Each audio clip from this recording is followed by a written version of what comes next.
दशरथ और शिखा ने love marriage की थी। उनकी शादी को अभी कुछ ही महीने बीते थे।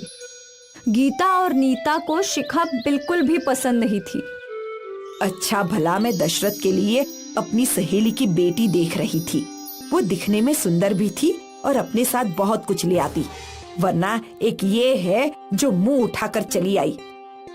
माँ, ऐसे भी लोग होते हैं क्या, फकीर, जो अपनी बेटी की शादी में कुछ भी नहीं देते? शिखा हमेशा अपनी सास और ननद की जली कटी बातें सुना करती थी, पर वो कभी भी उन्हें उल्टा जवाब नहीं देती थी। ओ महारानी, अब क्या ये सारा काम मैं करूं? इतनी बड़ी बड़ी आंखें होकर भी दिख नहीं रहा कि सारा घर कितना गंदा है? अभी साफ कर देती हूँ माँ जी। गीता और नीता शिखा से नौकरानी जैसा सुलूक करते थे। शिखा का पति दशरथ एक साधारण ऑफिस बॉय था। उसकी पगार भी बहुत कम थी। वो अपनी सारी पगार अपनी माँ को दे दिया करता था। ये लो माँ, इस महीने की पगार। बोल तो ऐसे रहा है जैसे तू लाखों रुपयों का पगार लाता है। वो देख तेरी छोटी बहन, उसकी पगार तुझसे दुगनी है। माँ, वो पढ़ी लिखी है, उसे अच्छी पगार तो मिलेगी ही। इसीलिए तुझसे बचपन से कह रही थी कि पढ़ ले पढ़ ले, पर तूने मेरी कहाँ सुनी। जब देखो मनमानी करता रहता है। शादी भी अपनी मर्जी से की। मेरी सहेली की बेटी से शादी करता तो घर लक्ष्मी आती, पर तू है कि माँ जाने दो, इसमें भैया की क्या गलती है? हाँ हाँ, सारी गलती तो इस डायन की है। मेरे भोले भाले बेटे को फंसाया है इसने। माँ, आप शिक्षा के बारे में ऐसा मत बोला करो। हाँ, अब तू मुझसे जबान लड़ाएगा, वो भी इस कल की आई हुई लड़की के लिए? अब यही दिन देखने रह गए थे क्या? दशरथ चुप हो गया और उसकी माँ अपने बहू और बेटे को कोसती रही। ये रोज का था। हर दिन गीता और नीता शिखा और दशरथ को सुनाया करते थे। एक दिन तो हद ही हो गई। भैया, भाभी ने मेरे पर्स में से पैसे चुराए हैं। जो मुंह में आ रहा है बोले जा रही है, कम से कम सोच समझ कर बोल। उसने क्या गलत बोला? उसके पैसे चोरी हुए हैं और उसने शिखा पे शक किया है। माँ, तू भी भला शिक्षा पैसे क्यों चुराएगी? अब वो तो तेरी पत्नी शिखा ही बता सकती है। ये सब सुनकर शिखा की आंखों में आंसू आ गए। बस माँ, किसी को इतना भी बेइज्जत नहीं करना चाहिए। भले ही शिखा गरीब परिवार से है, पर वो चोर नहीं है। आप लोगों ने सारी हदें पार कर दी हैं। चलो शिखा, अब हम यहाँ नहीं रहेंगे। जा जा, मैं भी देखती हूँ। जब दाल आटे का भाव समझ में आएगा तो यहीं लौट कर आएगा।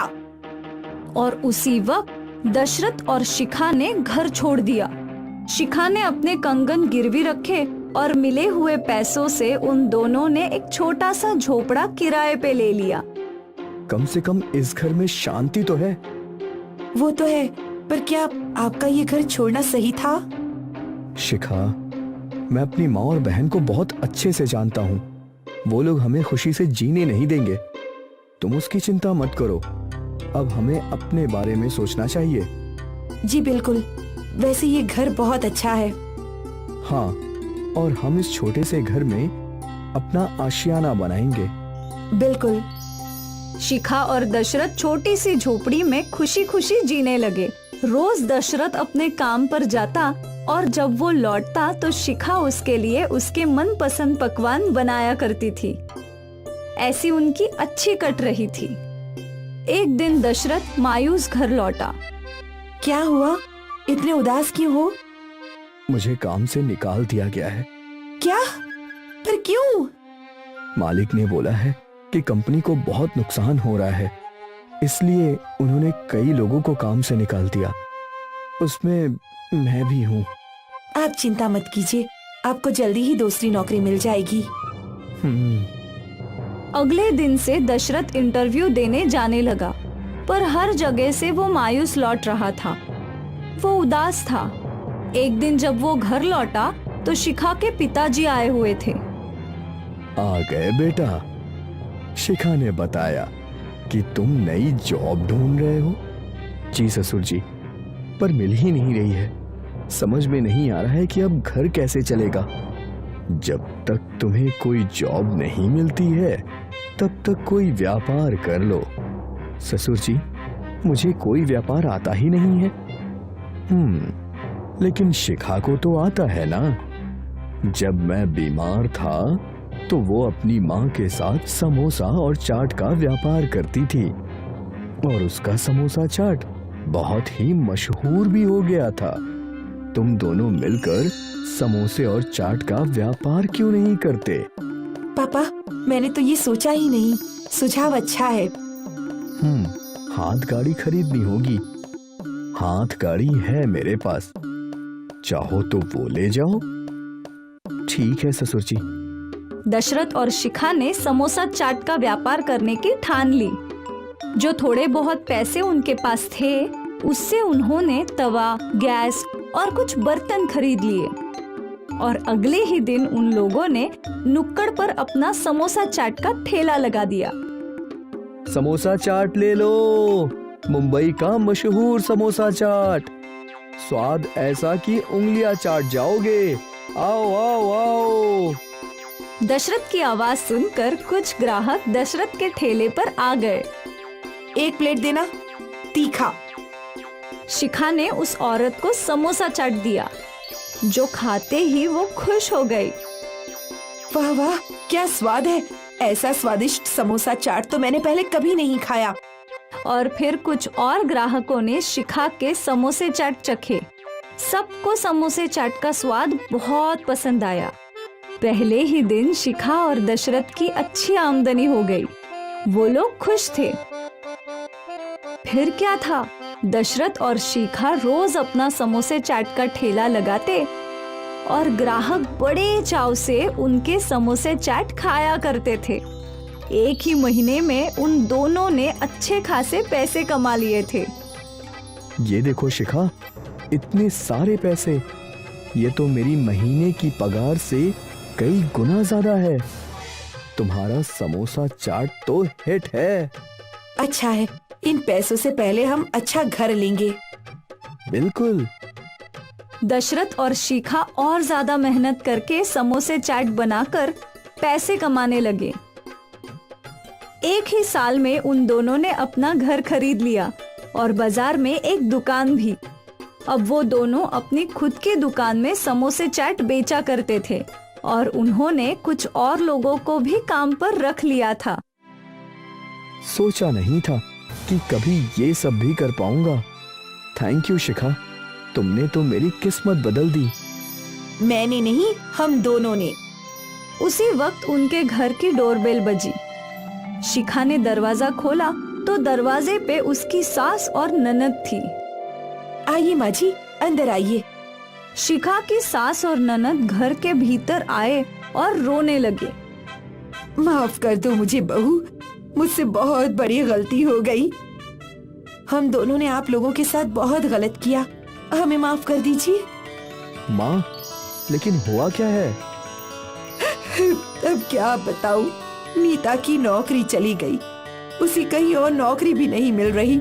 ऊपर से जितने पैसे बचे थे सब खर्च हो गए। अब तो हमारे खाने के भी लाले हो गए हैं। तो ये बात है। माँ, तुम चिंता मत करो, मैं अपने बेटे होने का फर्ज जरूर निभाऊंगा। दशरथ ने अपनी माँ के हाथ में पैसे रख दिए। हर महीने आपको पैसे मिल जाएंगे। ठीक है बेटा, तू हमेशा खुश रहे। गीता और नीता वहाँ से चले गए। आप माजी और नीता दीदी को हमारे साथ रहने के लिए बोल सकते थे। हाँ, लेकिन वो दोनों हमेशा दूर ही रहें, वही अच्छा है। मैं अपनी माँ और बहन को अच्छे से जानता हूँ। उनके लिए पैसा ही सब कुछ है। वो मैं उन्हें दूंगा। वो भी खुश और हम भी खुश। ठीक है। एक वक्त था कि शिखा और दशरथ लाचार थे, पर अब उनके समोसा चाट के व्यापार ने उनकी परिस्थिति बदल दी। कल जिन्होंने उनका तिरस्कार किया था, आज वही उनके सामने सिर झुका रहे थे और ये सब उनकी मेहनत की बदौलत हुआ था। भीखू एक छोटे से परिवार से था, जिसमें उसकी पत्नी मधु और बेटी मीरा थी। दिन ब दिन आपकी आमदनी कम होती जा रही है। आपको ये चाट का व्यापार छोड़कर कोई काम काज करना चाहिए। कम से कम हमारा पेट तो भरेगा। तुम तो जानती हो कि मैं बरसों से ये चाट का ठेला लगा रहा हूं। अब अगर ये ठेला चल नहीं रहा तो मैं इसे बंद थोड़े ना कर सकता हूं। मुझे यकीन है कि कुछ दिनों में सब कुछ ठीक हो जाएगा और लोग मेरे ठेले पर भी चाट खाने आएंगे। हाँ हाँ, जब से तुम्हारे ठेले के बगल में उस रमणीक ने चाट का ठेला लगाया है, सारे लोग उसी के ठेले पर भीड़ जमाए खड़े रहते हैं। अब मैं और क्या कर सकता हूँ? मैं अच्छे सामान से अच्छी स्वादिष्ट चाट बनाता हूँ, उससे ज्यादा क्या करूँ? कुछ भी करो और घर में पैसे ला कर दो, वरना मैं मीरा को लेकर अपने बाबा के घर चली जाऊंगी।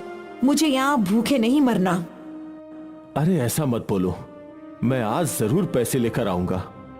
भीखू ने अपना सामान उठाया और अपने ठेले के लिए निकल गया। रास्ते में वो सब्जी मंडी में रुका। अरे भैया, मुझे 2 किलो आलू और 2 किलो प्याज देना, सब अच्छे देना। अरे भाई, तुम्हारा तो चाट का ठेला है ना, तो अच्छे अच्छे आलू प्याज क्यों खरीदते हो? तुम्हें तो सड़े गले आलू प्याज भी चलेंगे। वो तो मैं तुम्हें कम दामों में बेच सकता हूँ, सोच लो। नहीं नहीं, ये चाट का ठेला मेरी रोजी रोटी है, मैं इसमें बेईमानी नहीं कर सकता। तुम तो मुझे अच्छे अच्छे आलू और प्याज ही दो। ठीक है। तभी वहाँ रमणीक भी आया। मुझे 3 किलो आलू और 3 किलो प्याज देना। अच्छे वाले? नहीं नहीं, सस्ते वाले। मुझे कौन सा खुद खाना है। अरे भाई, लेकिन तुम अपने ग्राहक को तो यही खिलाओगे ना, ये अच्छी बात नहीं है। अरे क्या अच्छा क्या बुरा, ये तुम मुझे मत सिखाओ। हाँ, मेरा मैं देख लूंगा। तुम अपने ठेले पर अच्छे वाले आलू प्याज से चाट बनाओ और खुद ही खाओ।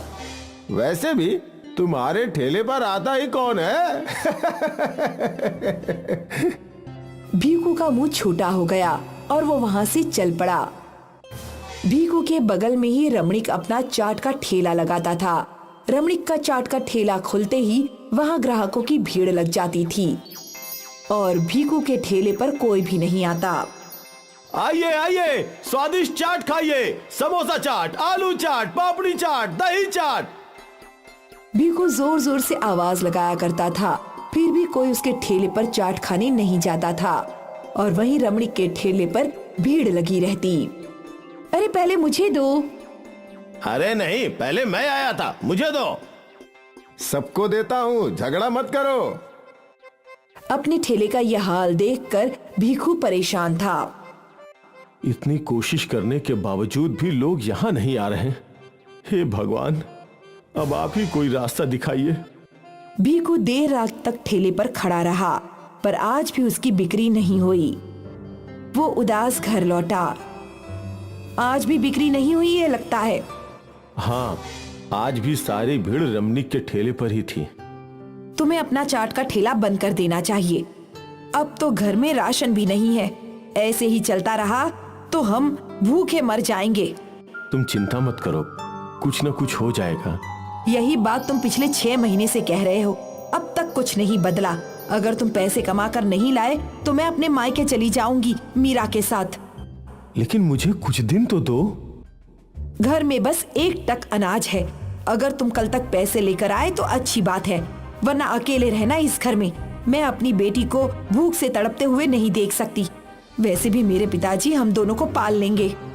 ठीक है। एक ओर भीखू ठेले पर चाट न बिकने की वजह से परेशान था और दूसरी ओर पत्नी उसकी मुसीबतें और बढ़ाती जा रही थी। अगले दिन भीखू ने रोज की तरह चाट की तैयारी की और अपने ठेले के लिए निकल पड़ा। रास्ते में उसे आलू वाले ने आवाज लगाई। अरे भैया, आज आलू प्याज नहीं चाहिए? नहीं भैया, कल का ही आलू प्याज पड़ा है। ठीक है। भीखू अपने ठेले पर पहुंचा और रोज की तरह उसने ठेला लगा दिया। बगल में रमणीक ने भी अपना ठेला लगा दिया और रमणीक के ठेले पर भीड़ आने लगी थी। स्वादिष्ट चाट ले लो, आलू चाट, समोसा चाट, पापड़ी चाट, दही चाट, आ जाओ आ जाओ। उसके चिल्लाने का भी कोई फायदा नहीं हुआ। कोई भी ग्राहक उसकी दुकान पर नहीं आया। वो उदास हो गया। और उसकी आंखों से आंसू टपकने लगे। हे भगवान, ये कैसे दिन दिखा रहे हैं। आज अगर मैं घर पे पैसे नहीं ले गया तो घर में खाने को कुछ नहीं बचेगा और मधु मीरा को लेकर मायके चली जाएगी। समझ नहीं आ रहा क्या करूं। उसी वक्त भीखू की दुकान पर एक बूढ़ी औरत आई। क्या हुआ बेटा, तुम रो क्यों रहे हो? अब क्या बताऊं अम्मा, हालत ही कुछ ऐसी है। सब कुछ अच्छा करने के बावजूद कुछ भी ठीक नहीं हो रहा। मैं अच्छे सामान लाता हूं, फिर भी ग्राहक उस रमणीक के ठेले से ही चाट खाते हैं। मेरे परिवार की तो भूख मरने की नौबत आ गई है। तो उदास मत हो। ये ले, ये जादुई मसाला है। जैसे ही तू इसे अपनी चाट में मिलाएगा तो ग्राहक खींचे चले आएंगे और तेरी सारी परेशानियों का अंत हो जाएगा बेटा। जैसे ही भीखू ने उस बूढ़ी औरत के हाथ से वो जादुई मसाला लिया, वो बूढ़ी औरत गायब हो गई। अरे ये कहाँ गई? अम्मा, अम्मा! भीखू बूढ़ी औरत को ढूंढता रहा पर वो गायब हो चुकी थी। वो औरत कौन थी और कहाँ गई अचानक? क्या ये मसाला सच में जादुई है? भीखू ने मसाले का डिब्बा खोला और थोड़ा सा जादुई चाट मसाला अपने आलू में मिलाया और उसका ऐसा करते ही सारी भीड़ उसके ठेले पर खींची चली आई। मुझे एक दही चाट, मुझे आलू चाट, मुझे तीखी पापड़ी चाट। अभी देता हूँ। भीखू ग्राहकों को चाट बनाते देता गया और ग्राहक बढ़ते ही जा रहे थे। वो एक को चाट देता तो दूसरा आ जाता। आज पहली बार भीखू के पास इतने सारे पैसे थे। कुछ ही घंटों में उसकी सारी चाट खत्म हो गई और वहाँ रमणीक के ठेले पर एक भी ग्राहक नहीं था। रमणीक गुस्से से भीखू की ओर देख रहा था। भीखू ने अपना ठेला बंद किया और अपने घर लौट गया। ये लो भाग्यवान, आज की कमाई। इतने सारे पैसे। और ये ले गुड़िया तेरी चॉकलेट। माँ देखो, पापा मेरे लिए चॉकलेट लाए हैं। मेरे प्यारे पापा। इतने सारे पैसे कहाँ से लाए? ठेले से कमा कर लाया हूँ। भीखू ने मधु को जादुई चाट मसाले के बारे में बताया। वाह, ये तो बहुत अच्छी बात है। अरे अब हमारे अच्छे दिन आ गए हैं। अब से कभी खाली हाथ लौटना नहीं पड़ेगा। लेकिन अगर वो जादुई मसाला खत्म हो गया तो? इसका भी उपाय है मेरे पास। भीखू एक मसाले की बोरी ले आया और उसने वो जादुई मसाला उस बोरी में पलट दिया और पूरी बोरी चमकने लगी। बाप रे! अब ये सारा मसाला जादुई मसाला है। इस तरह हम हमेशा जादुई मसाला बनाते रहेंगे और इतने सारे पैसे रोज कमाएंगे। अगले दिन से भीखू खुशी खुशी अपना ठेला खोलने लगा, क्योंकि ठेला खोलते ही ग्राहकों की भीड़ लग जाती थी। भीखू बहुत खुश था। कुछ दिनों बाद रमणीक ने अपना ठेला वहाँ से हटा दिया। अब उस इलाके में बस भीखू का ही चाट का ठेला था, जहाँ हमेशा ग्राहकों की भीड़ रहती थी। और ये कमाल था जादुई चाट मसाले का। चना जोर गरम, चना जोर गरम, चना जोर गरम। बुंदेला के बाजार में ये आवाज सुनते ही लोग हरिया की ओर खींचे चले आते। जो भी उसके चना जोर गरम खाता, वो तारीफ किए बिना रुक नहीं पाता। अरे वाह, क्या बढ़िया चना जोर गरम है। इससे अच्छा चना जोर गरम कहीं नहीं मिलता भैया। अरे ऐसा क्या डालते हो इसमें भैया? अरे भैया, हमरा पुश्तैनी स्पेशल मसाला। सारा स्वाद उन मसालों का ही है। बहुत ही बढ़िया भैया, बहुत ही बढ़िया। हमको 20 रुपए का और दे दो, घर ले जाएंगे और अपनी लुगाई को खिलाएंगे। हाँ ठीक है भैया जी, ठीक है। हरिया चलते फिरते लोगों को चना जोर गरम बेचा करता था और उसकी अच्छी खासी कमाई हुआ करती थी। संदीप हरिया को रोज देखता और रोज मन ही मन में सोचा करता था, ये हरिया बिना दुकान या ठेले के बहुत अच्छा कमाता है। और एक हम हैं, भेल की दुकान डाल के बैठे हैं। ससुरे ग्राहक ही नहीं आते यहाँ तो। लगता है बुंदेला के लोगों को चना जोर गरम ज्यादा ही पसंद है। हाँ वो तो है। तो क्यों ना आप भी चना जोर गरम बेचे? अरे मैं भी वही सोच रहा हूँ। कल ही बाजार से चना जोर गरम और मसाला लेके आते हैं, फिर देखेंगे कि कैसे ये हरिया हमरे सामने टिकता है। संदीप और उसकी पत्नी को लग रहा था कि चना जोर गरम बेचना आसान होगा। अगले दिन संदीप ने अपनी भेल की दुकान में चना जोर गरम भी रखा और बाहर चना जोर गरम की तस्वीर भी लगा दी। तस्वीर देखकर एक औरत उसके दुकान पर आई। अरे भैया, तुम भी चना जोर गरम रखने लगे हो क्या? हाँ हाँ दीदी, आप कहें तो बना दें क्या? हाँ हाँ बनाओ, आज तुम्हारे हाथों का स्वाद भी चख लेते हैं। हरिया भैया जितना अच्छा भी नहीं है। इसके बाद कई और लोगों ने संदीप का चना जोर गरम चखा और सबने संदीप को यही बताया। और कुछ देर बाद जब हरिया घूमता घूमता वहाँ पहुँचा तो सारे ग्राहक उसके पास चले गए। अरे भैया, हमको 20 रुपए का दे दो। हमको भी। ग्राहकों को ऐसा भागता देख संदीप और जलने लगा। जाने इस हरिया ने ग्राहकों पर क्या जादू कर रखा है। सुने नहीं, उसके मसाले में जादू है और हमने ये भी सुना है कि ये उसका खानदानी मसाला है। उसके दादा परदादा बताए गए थे। तो अब हम क्या करें? तुम उस मसाले को बनाने का तरीका सीख लो तो सारे ग्राहक तुम्हारे। अरे तरीका सीखना इतना सरल है क्या? सरल तो नहीं है, पर हमारे पास एक आइडिया है। मधु ने संदीप के कान में अपना आइडिया बताया और दोनों मुस्कुराने लगे। अगले दिन हरिया के घर के बाहर 15 साल का लड़का भीख मांगने आया। उसने हरिया का दरवाजा खटखटाया। अरे भैया, कछु खाने को दे दो, 2 दिन से भूखे हैं। हरिया दयालु था। वो तुरंत घर के भीतर गया और उस बच्चे के लिए खाना ले आया। उस बच्चे ने हड़बड़ी में खाना खाया और फिर हरिया ने उससे पूछा, अरे तुम यहाँ अकेले क्या कर रहे हो? तुम्हारे माता पिता कहाँ हैं? पिताजी तो बचपन में ही मर गए और माँ को मरे 2 महीने हो गए। तब से यहाँ वहाँ काम की तलाश में भटक रहे हैं। भूखे पर हमको कोई काम ही नहीं देता। अरे अरे अरे अरे अरे अरे रो मत मुन्ना, हम है ना।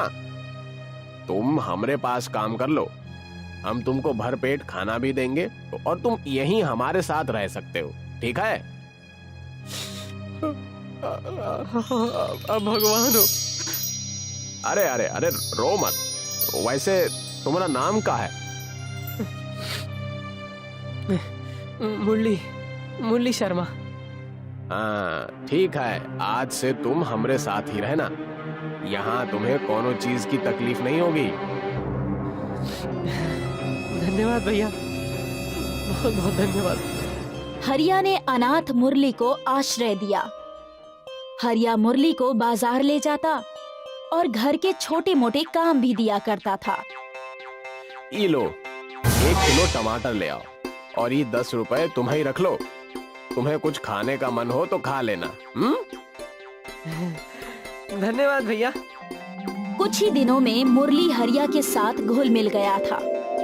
हरिया हमेशा अपना मसाला रसोई का दरवाजा बंद करके बनाया करता था, लेकिन एक दिन मुरली ने रसोई की खिड़की से सब कुछ देख लिया। कुछ देर बाद मुरली हरिया के पास आया। हाँ, हम जा रहे हैं। अरे पर कहाँ? आज हमें बाजार में हमारी चचेरी बहन मिल गई। अरे कौन? ओहो, मधु दीदी। उनकी बाजार में भेलपुरी की दुकान है। अरे तू संदीप का साला है?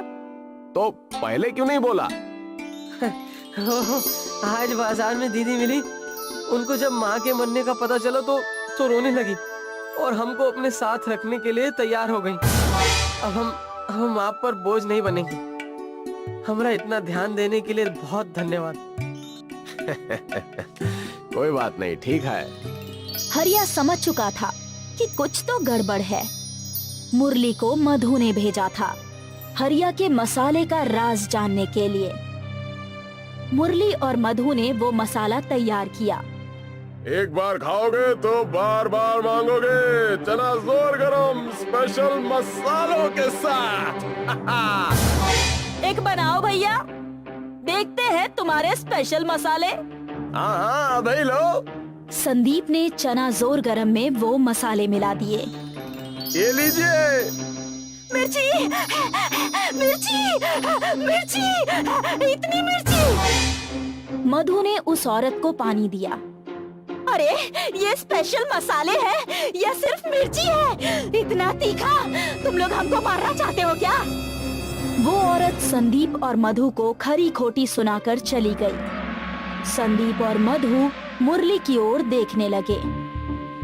लेकिन हमने तो सब कुछ सही किया था। तभी वहाँ हरिया आया।